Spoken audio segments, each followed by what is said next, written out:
Klausi, Dievs, manu balsi, kad es žēlojos.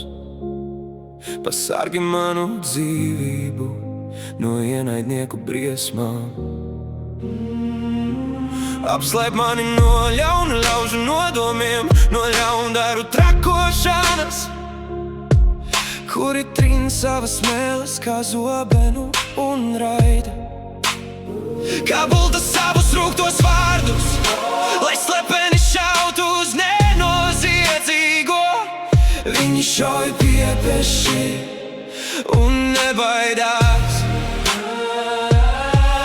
Viņi iedrošina sevi uz ļaunu, viņi norunā, ka slepeni izliks lamatas un domā, kas to redzēs.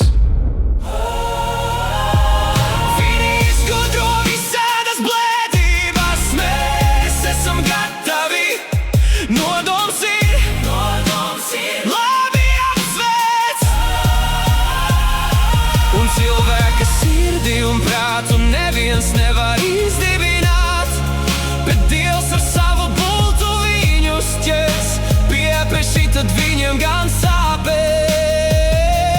Viņu pašu mēle būs par iemeslu viņu krišanai, lai krata galvas visi, kas to redzēs.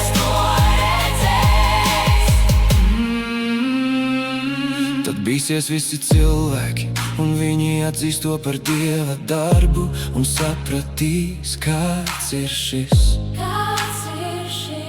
viņa darbs. Bet taisnais priecāsies par to kungu un atradīs pie viņa glābiņu, un visi sirdī taisnie teiks sevi laimīgi.